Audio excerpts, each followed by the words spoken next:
Okay, I want you to visualize something for a second. We're calling it minute zero. Right. It's, say, 9:00 a.m. on a Tuesday. You're on a job site, maybe a huge warehouse, forklifts buzzing around, or, construction site, cranes overhead. It's loud, it's busy. Just a normal day. Totally normal. Yeah. You're thinking about lunch, and you see a guy, let's call him Alex, up on a scaffold, maybe 20 feet up.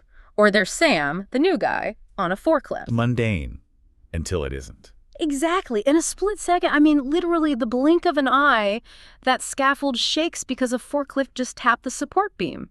Or Sam hits a dip in the concrete he didn't see, and that whole machine just tips. And that's it. Minute zero's over. The ambulance screams in, police tape goes up, and, for most of us watching the news, that's where the story ends. But for the company, that's just the prologue. The ambulance leaving is basically the starting gun for this huge legal and forensic machine. And that is what we're diving into today. We're not looking at the accident itself. We're looking at the years of, legal warfare that happened after the silence sets in. We've been digging through a stack of forensic reports, wrongful death lawsuits, and OSHA case studies that show how training records, they become evidence. Yeah, this is really a story about the duty of care. It's about how a multi-million-dollar verdict can hinge on a single missing signature. Or a generic safety video that, let's be honest, everyone just ignored. Exactly. So, okay, we've got the scene. Minute zero is passed. The site is quiet. What's actually happening on the ground in those first few hours? Because I'm picturing just chaos. It is chaos, but it's a very specific kind of controlled chaos. Yeah. You have to understand, when OSHA, the Occupational Safety and Health Administration, shows up, It's not a friendly visit. not at all. Right. The site becomes a crime scene, effectively. Yeah. They're locking down equipment, they're taking photos of tire marks, measuring distances, and interviewing witnesses while everything is still fresh. And while all that's happening, there's this really brutal human element playing out. The knock on the door. It's the worst part. The family gets that call, and at first, it's just shock, grief. But the sources we looked at, they show this very predictable shift.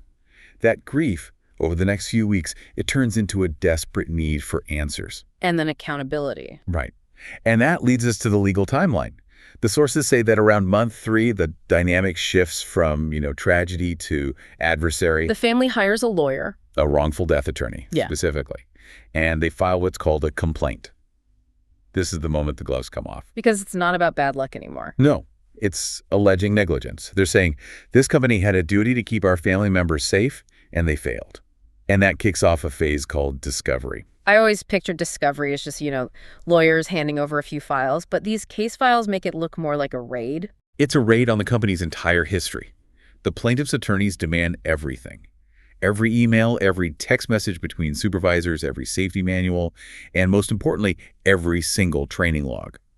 They are looking for the smoking gun. But before we get to the documents, there was something in the outline that honestly gave me anxiety just reading it. The deposition. This is around month 6. Yeah, usually around the 6-month mark. And if you've never been deposed, it is an incredibly high-pressure environment. So set the scene. You're in a conference room. No judge, no jury yet. It's just you, your lawyer, a court reporter, and the opposing counsel. And that lawyer's only job is to just dismantle your credibility. So if I'm the manager who was on site, what are they asking me? They don't just ask, did you tell him to be safe? They ask these really specific trapped questions. They'll say something like, Mr. Smith, did you personally verify that Sam knew how to handle a 12% grade on a ramp? And if I say, well, I assumed he knew because he's certified. You just walked into the trap. Because assuming is negligence in the eyes of the law. They'll come right back with, so you didn't check, you didn't document it. They're looking for that gap between what you said you did and what you can prove you did. It feels like they're trying to prove you were just asleep at the wheel. That's exactly it. And while they're grilling you, there's this whole other team working in the background, the forensic reconstructionists.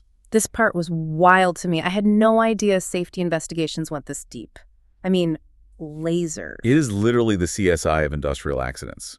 They don't just look at the broken forklift. They work backward from the injury itself. What do you mean? If a worker fell, they'll analyze the injuries to calculate the exact angle of impact.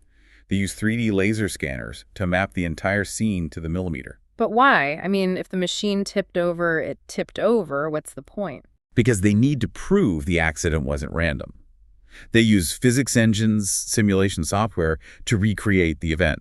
They can prove the forklift didn't just tip over from bad luck, it tipped over because it hit this specific pothole while carrying a load that was 500 pounds too heavy. So they're basically using math to erase the "it was a freak accident" excuse. Exactly.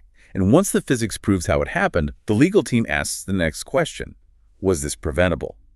If the simulation shows the pothole was the cause, then the question becomes, did the driver have training on how to navigate uneven floors? and that brings us right back to the paperwork, the training records. Yeah, and in the sources, there's this massive emphasis on generic versus site-specific training. I feel like a lot of companies probably think, hey, we showed the 45-minute OSHA video, we're covered. And that mindset is exactly what loses lawsuits. We call that the paper tiger defense. You have a safety program that looks fierce on paper. Right, look at all our binders. But it has no teeth in the real world. Give me an example of how that falls apart in court. Okay, take the forklift driver again.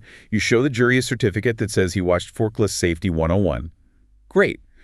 But the plaintiff's attorney will hold up a picture of your actual warehouse and say, this video shows a perfectly flat studio floor. Your warehouse has a ramp with a 12% grade. Did you train him on that ramp? And if the answer is no? Then the generic training is worthless. You failed the duty of care because you didn't train for the actual environment. There's a legal term that kept popping up, foreseeability. It's the cornerstone of negligence. The law basically asks, could a reasonable person have seen this risk coming? So if I'm running a crane operation near the ocean, wind is foreseeable. Precisely. You know the wind blows. So if your training only covers lifting loads on a calm day and an accident happens in a gust, you are liable. You foresaw the wind, but you chose not to train for it. And that moves the needle from accident to recklessness. I want to challenge you on something, though. The sources really trash the whole idea of watch and learn. You know, the shadowing method. Right. Follow Bob around. Yeah. Just follow Bob for a week, do what he does, you'll pick it up. I mean, let's be real, that is how a lot of the world works. It's how I learned to drive. Why does the legal system treat it like it's a death sentence? Because in a court of law, if you can't measure it, it didn't happen. Think about the backseat driver analogy. You can watch someone parallel park 1,000 times. Does that mean you can do it? Probably not on the first try, no. Exactly. And more importantly, a jury looks at shadowing as lazy. There's no structure, no curriculum. And here's the kicker. What if old Bob has been doing it wrong for 20 years? So you're just institutionalizing bad habits. You're cloning incompetence. Bob might teach a shortcut that bypasses a safety check. Now, the new guy thinks that's the standard procedure. When the accident happens, the company says, we had him shadow our best guy. And the jury just hears, you let him drive a lethal weapon without ever actually testing if he knew how to stop it. That is a terrifying way to put it. Cloning incompetence. So, if watch and learn is out, we're left with documentation. The sources had that phrase, if it isn't written down, it doesn't exist. It's the golden rule of defense. But is it really that black and white? Imagine being the defense attorney. You're in front of a jury who has just seen photos of a horrific injury. You're trying to argue your client, the company, is responsible. You open the personnel file to prove it, and it's empty. Just a checklist with no signatures? The silence in that room is deafening. It's game over.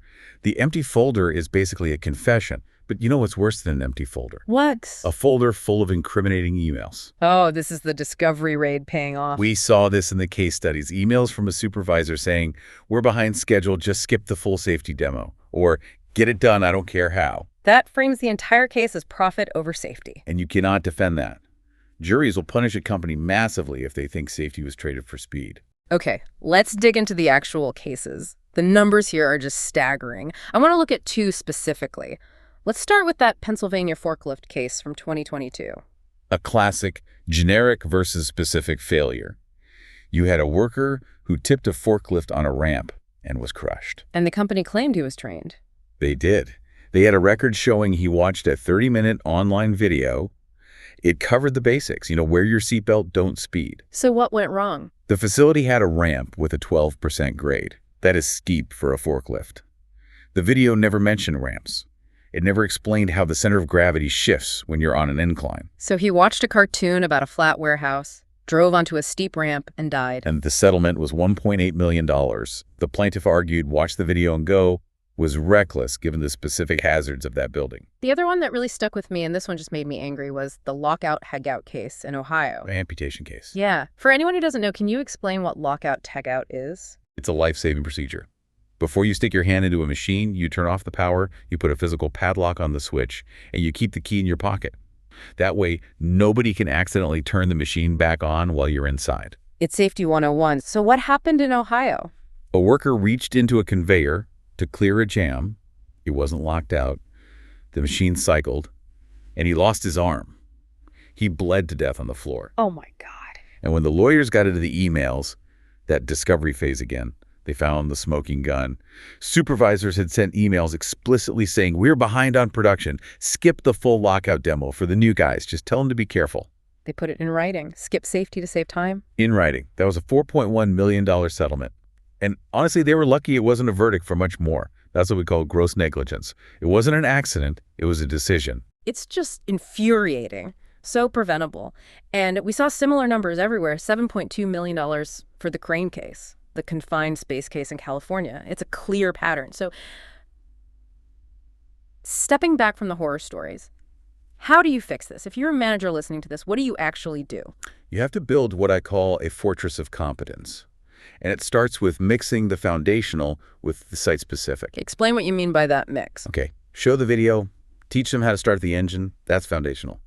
But then you get out of the classroom, you walk the floor, you point at the ramp and say, "This is a 12% grade, here's how we handle it." You make the training match the reality. And the watch and learn thing. You replace it with demonstrate and verify. It's not enough for them to watch. The trainee needs to get in the seat, drive the course while the trainer watches, and apply the padlock correctly.